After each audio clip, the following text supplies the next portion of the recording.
Le ministre de la Construction et de l'Urbanisme, Mamadou Sanogo, a procédé ce mercredi à la visite sur le chantier de la cité Ado. Nous en parlerons dans ce journal. La société française spécialisée dans le multiservice vidéo innovant Pixagility a déposé ses valises en Côte d'Ivoire à travers sa filiale Pix Africa. Les détails tout à l'heure. Et puis nous parlerons aussi de formation. Comment réussir une prise de fonction. Le sujet était au centre d'un atelier à l'école normale supérieure de l'université Félix Houphouët-Boigny d'Abidjan. Bonsoir à tous et bienvenue au journal de Business 24 africain. On commence tout de suite par cet élément. Le ministre de la Construction et de l'Urbanisme, Mamadou Sanogo, a procédé ce mercredi à la visite du chantier de la cité Ado, un site sur lequel doit être construit des logements pour répondre à une forte demande de la population. Lawani Babatunde et Maru Seri. Bientôt les fêtes de fin d'année, de nombreuses familles vont être comblées en Côte d'Ivoire. Et pour cause, le ministère du Logement et de l'Urbanisme s'apprête à partir du 22 décembre prochain à remettre les clés aux souscripteurs de l'opération immobilière lancée en 2012 par les autorités ivoiriennes. En prélude à cet événement, une visite de terrain a été conduite par le ministre Mamadou Sanogo, accompagné d'une forte délégation de son département. La cité Ado à Yopougon a constitué la première étape de cette visite. Ici, le ministre a noté avec satisfaction l'achèvement des installations électriques. 150 poteaux d'éclairage public et des ampoules de 250 watts ont été posés pour fournir de l'électricité aux futurs résidents de cette cité. Après Yopougon, Cap-Émy-sur-Bingerville, sur ce site, le ministre Mamadou Sanogo a salué l'installation des compteurs d'eau et de l'électricité, ce qui s'est traduit par une fourniture effective de l'eau et de l'électricité aux acquéreurs. Vous voyez, rien qu'à la cité Ado, il y a un peu plus de 500 appartements qui sont disponibles aujourd'hui. Ici, je n'ai pas le nombre total, mais je sais qu'en moyenne par promoteur, c'est la centaine. Il y a 800 donc, Ivoiriens qui seront heureux en fin d'année. Et pour nous, c'est le plus grand cadeau que le gouvernement ivoirien peut faire à une partie de ses concitoyens et qui a cru en ce programme. Et vous avez vu, c'est harmonieux, les couleurs, les jardins, les voies, les espaces verts. Donc c'est du concret. L'Ivoirien qui recevra, ou les Ivoiriens qui recevront leurs clés dans les semaines à venir, nous pourrons que déménager sans aucun souci. Si le ministre s'est réjoui d'avoir aujourd'hui une dizaine de cités prêtes à être habitées à Abidjan et de sa périphérique, il n'en demeure pas moins que quelques regrets ont été émis. Et il a tenu à le faire savoir aux promoteurs immobiliers et aux acquéreurs. Une cité à peine achevée, l'on se permet quand même d'autoriser des transformations. Nous ne voulons pas de transformations. Il y a des chartes urbanistiques et architecturales qu'il faut respecter. Quand vous arrivez donc en Tunisie, vous arrivez dans les villes au Maroc, vous avez des chartes de couleurs, ce sont les mêmes couleurs qui vous frappent. Une ville totalement blanche comme Tunis, ou alors des villes avec des couleurs ocre comme Marrakech, ce sont des choix. Alors donc, si donc, nos directions de l'urbanisme, les directions de l'architecture ont accepté certaines chartes architecturales, que ces chartes-là soient respectées. Après la phase du district d'Abidjan, le projet étatique de logements sociaux va être lancé dans toutes les villes de l'intérieur pour permettre à chaque Ivoirien de s'offrir un toit à des coûts raisonnables et partant réduire le déficit de logement estimé à 700 000 maisons par an en Côte d'Ivoire. La société française spécialisée dans le multiservice vidéo innovant Pixagility a déposé ses valises en Côte d'Ivoire à travers sa filiale Pix Africa. C'est à Abidjan, précisément dans la commune de Cocody, que Pix Africa a pris ses locaux avec pour objectif d'offrir à partir d'Abidjan ses services dans toute l'Afrique. L'inauguration des locaux de Pix Africa a vu la présence de plusieurs hommes de médias et de la télécommunication. Sandrine Bamba et Soro Chelina. La société française spécialisée dans le multiservice vidéo a ouvert une filiale à Abidjan en Côte d'Ivoire dénommée Pix Africa. Située dans la commune de Cocody, Pix Africa va permettre à Pixagility de disposer de 2 hubs en Europe et en Afrique, connectés entre eux via la fibre optique. Comme pour consolider sa présence, la société a procédé hier à l'inauguration de ses locaux. Occasion pour le directeur général d'annoncer les objectifs que la société souhaite atteindre en Afrique. Alors donc Pix Africa, c'est un prestataire de services techniques dans l'audiovisuel. Donc nous avons plusieurs métiers. Nous faisons tout ce qui est transport, captation et acheminement de bouquets de chaînes. Nous aidons des opérateurs à réaliser des services de VOD et de catch-up télé. Et nous fabriquons aussi des chaînes. Notre objectif, c'est vraiment d'être ce qu'on pourrait appeler un fluidificateur, un facilitateur pour désenclaver le continent africain, enfin à notre niveau, pour tout ce qui concerne l'audiovisuel, pour ce qui concerne la diffusion et le traitement de contenu audiovisuel. Cette cérémonie s'est faite en présence de plusieurs partenaires, hommes de médias et de télécommunications, venus pour comprendre les enjeux de ce réseau qui dépose ses valises sur le continent africain. Premièrement, mes encouragements, parce que il a fallu avoir du courage pour venir s'installer ici. Bien que le marché soit prometteur, il n'y avait pas encore la libéralisation, il n'y avait pas encore l'éclosion du marché, mais ils ont pris le pari de venir s'installer, de faire les investissements et donc de permettre à toute l'industrie du nouveau paysage audiovisuel ivoirien de pouvoir travailler mieux et certainement à un meilleur coût. En tout cas, c'est une très bonne chose.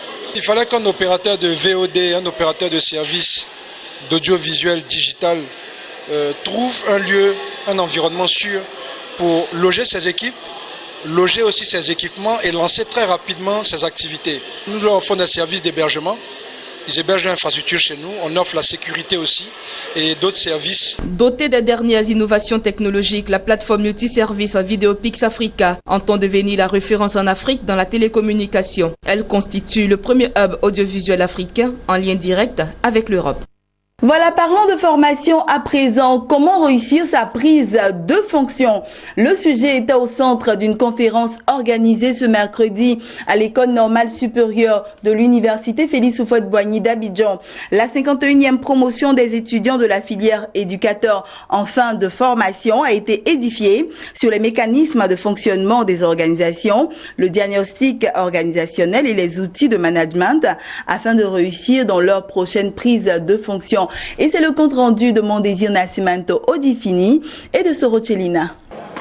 Une communication axée autour de 3 volets essentiels pour doper les connaissances des étudiants éducateurs en fin de formation à l'École normale supérieure ENS de l'Université Félix Houphouët-Boigny d'Abidjan.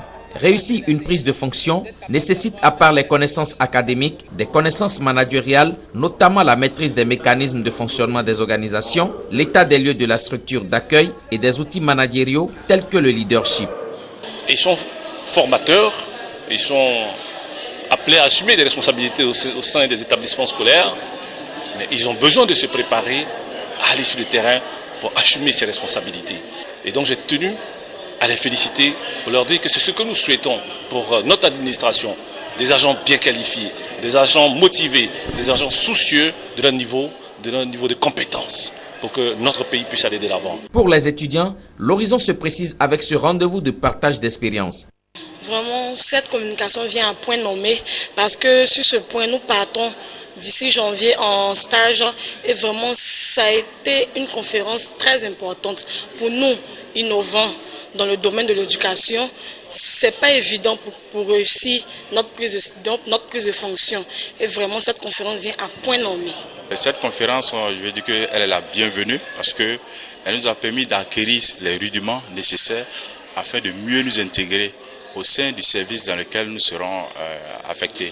Autre fait ayant marqué la rencontre, la dédicace du livre « Les secrets des meilleurs dirigeants », un chef-d'œuvre du conférencier Joseph Thierry Nyékré, est dédicacé à cette 51e promotion des étudiants éducateurs de l'École normale supérieure de l'Université Félix Houphouët-Boigny d'Abidjan. Notons que l'École normale supérieure, ENS de l'Université Félix Houphouët-Boigny d'Abidjan, est un établissement d'enseignement supérieur créé en 1964. Cette école est placée sous la tutelle du ministère de l'Enseignement supérieur et de la Recherche scientifique et est chargée de la formation, du perfectionnement pédagogique des formateurs et de la formation des personnels d'encadrement pédagogique exerçant dans l'enseignement secondaire général. Voilà, rendons-nous à présent dans l'ouest montagneux de la Côte d'Ivoire.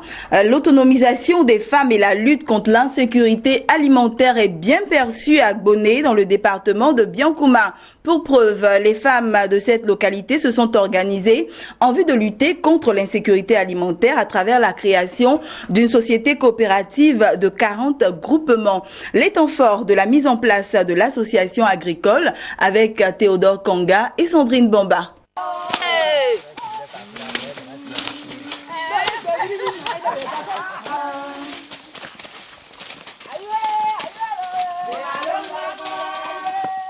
Les femmes de Gbonné dans le département de Biankouma sont désormais debout comme un seul homme. Elles ont décidé de s'unir à travers une coopérative dénommée Danga qui signifie en langue Torah « Essayons ». Selon sa présidente Ma Zao Marie, l'autonomisation des femmes est désormais une priorité dans la sous-préfecture de Gbonné. C'est pourquoi 40 groupements de femmes ont créé la société coopérative Danga, une coopérative spécialisée dans la production du manioc, du riz, de l'aubergine, du gombo et du maïs. Nous nous sommes donné des objectifs, vraiment beaucoup d'objectifs. Mais le principal, il faudrait que les femmes soient sensibilisées pour qu'elles comprennent l'esprit coopératif. Pour qu'elles sachent que c'est les femmes aujourd'hui qui sont touchées par la pauvreté. Et donc, on doit se mettre ensemble pour lutter contre cette pauvreté. Selon Manzao Marie, l'écoulement des produits vers les marchés est un réel problème à cause de l'état impraticable des pistes villageoises, d'où cet appel lancé aux autorités administratives et politiques. Nous produisons du vivrier en gros, mais ici, nous produisons réellement du maïs, du riz, de la banane, le manioc. Mais nous mettons beaucoup d'accent sur le manioc parce que nous habitons très loin, nous sommes très loin des gros marchés. Et si nous produisons des produits qui peuvent périr en quelque temps, nous allons avoir des pertes. Donc, on a mis l'accent sur la culture du manioc. Nous avons un marché au niveau d'Abidjan. Nos produits ne peuvent pas arriver sur ce marché parce que nous n'avons pas de camions. Les produits, on essaie de les vendre sur le marché ici, mais ça ne suffit pas. Nous produisons en grande quantité parce que ce n'est pas une petite coopérative. Nous avons pris toute la sous-préfecture de Gbonné où nous avons pu former 40 groupements. 40 groupements de femmes qui engorgent facilement 1500 femmes. Alors leur production, c'est difficile à faire écouler. Donc le problème qu'on a, c'est le problème d'écoulement de nos produits, le problème de transformation de nos produits. Si on peut déjà transformer sur place, on aura moins de problèmes. Vraiment, on souhaiterait vraiment que nos problèmes soient perçus comme nous venons de les décrire. Que les gens viennent nous aider à d'abord mécaniser notre culture. Quand bien même que nous soyons dans une zone très montagneuse, mais nous produisons suffisamment. Notons que l'autonomisation des femmes du milieu rural est une préoccupation pour les pouvoirs publics et les organisations au développement. Aujourd'hui, de plus en plus de femmes se mettent en association pour améliorer leurs conditions de vie. Voilà, terminons ce journal avec cette information en bref et en image. Cette fois-ci, rendons-nous en Afrique du Sud, où le système financier sud-africain a affiché des performances mitigées quelques jours après la très attendue notation de Standard & Poor's. Le rand s'est renforcé ce mardi, atteignant 13,65 pour chaque dollar. C'est le niveau le plus élevé depuis un mois. Certains analystes suggèrent que la monnaie sud-africaine tire avantage de la dernière notation de l'agence américaine Standard & Poor's, qui a décidé de maintenir inchangée sa perspection du profit émetteur international du pays, lui permettant dans le même temps de conserver la confiance dont elle jouit de la part des investisseurs étrangers. D'autres analystes estiment que le rand bénéficie de la tendance haussière qui caractérise les prix des matières premières auxquelles il est lié. Voilà, c'est ici que nous refermons ce journal. Je vous souhaite une bonne suite de programmes sur Business 24 Africa, la chaîne de l'économie.